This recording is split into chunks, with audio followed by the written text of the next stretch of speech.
नमस्कार दोस्तों, मैं आपका अपना दोस्त अमित शर्मा।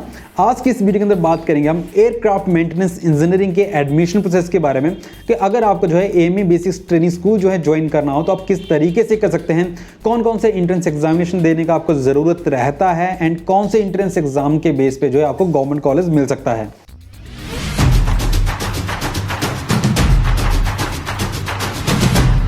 यहाँ पे दोस्तों एडमिशन प्रोसेस के ऊपर जाने से पहले हम बात करते हैं इसकी एलिजिबिलिटी क्राइटेरिया के ऊपर कि एग्जैक्टली कौन जो है इसको ज्वाइन कर सकता है। तो यहाँ पे हम दोनों लाइसेंस के ऊपर ही बात करेंगे, डीजीसी के ऊपर भी बात करेंगे यानी यासा के ऊपर भी बात करेंगे। तो जहाँ पे सबसे पहले मैं डीजीसी है जो कि एक इंडियन लाइसेंस है उसके ऊपर बात करूँगी। अगर आपको डीजीसी लाइसेंस ज्वाइन करना हो तो किस तरीके से कर सकते हैं, तो इसके लिए 12th के अंदर आपका जो है फिजिक्स केमिस्ट्री मैथमेटिक्स होना ज़रूरी रहता है और आपके मिनिमम मार्क्स जो है 50% होना ज़रूरी है इसके अंदर। इसी के साथ अगर आपका डिप्लोमा इन इंजीनियरिंग भी है मैकेनिकल इलेक्ट्रिकल इलेक्ट्रॉनिक स्ट्रीम से, तब भी आप जो है इस कोर्स को ज्वाइन कर सकते हैं। एज लिमिट का बात करूं तो आपका जो है 16 ईयर्स मिनिमम एज ईयर होना चाहिए at the time of admission इसके अंदर। एंड आप जो है मेडिकली फिट रहने चाहिए एंड आपको जो है कलर ब्लाइंडनेस नहीं होना चाहिए किसी भी तरीके का।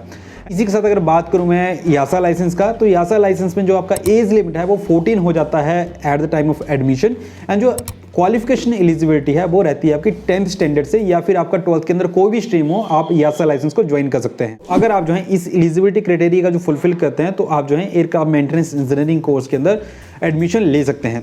अब मेन बात पे आते हैं कि इसका एडमिशन प्रोसेस क्या है। दोस्तों इंडिया के अंदर जो है आज की डेट में 54 जो है एएमई बेसिक ट्रेनिंग ऑर्गेनाइजेशंस हैं जो कि डीजीसीए से अप्रूव्ड हैं।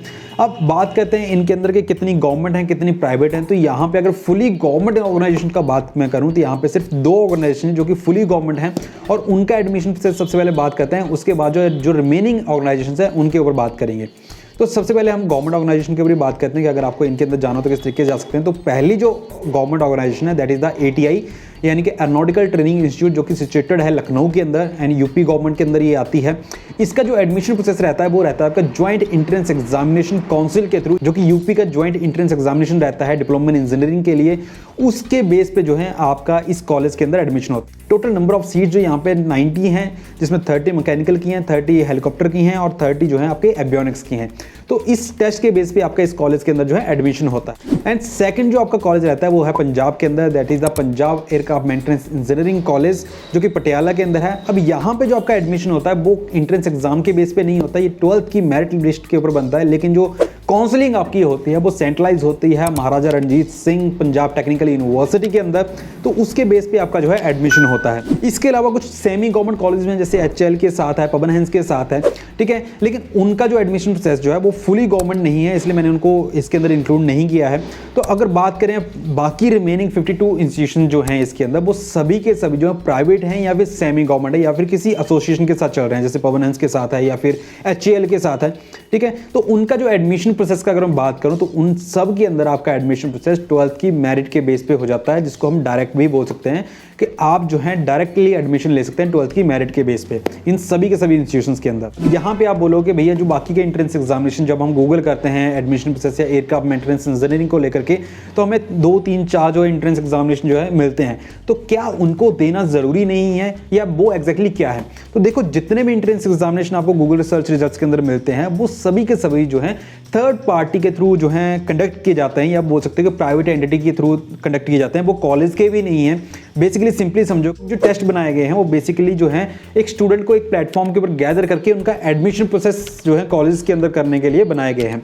बोलने को वो है उनके बेस पे जो आपको स्कॉलरशिप जरूर वो ऑफर करते हैं आपको, लेकिन कॉलेज से डायरेक्टली स्कॉलरशिप किसी भी टेस्ट के बेस पे उनमें से नहीं मिलता है। तो अगर आपको जो है एयरक्राफ्ट मेंटेनेंस इंजीनियरिंग के अंदर एडमिशन लेना है तो आपके लिए बेस्ट वे अगर मैं बताऊं तो आपको उन एंट्रेंस एग्जामिनेशन किसी को भी देने का कोई कंपल्सरी नहीं है कि आपको देना ही देना है या आपको कोई स्कॉलरशिप बहुत ज़्यादा उसके ऊपर मिलने वाला है, जो मेरा पर्सनल एक्सपीरियंस रहा है अभी तक का।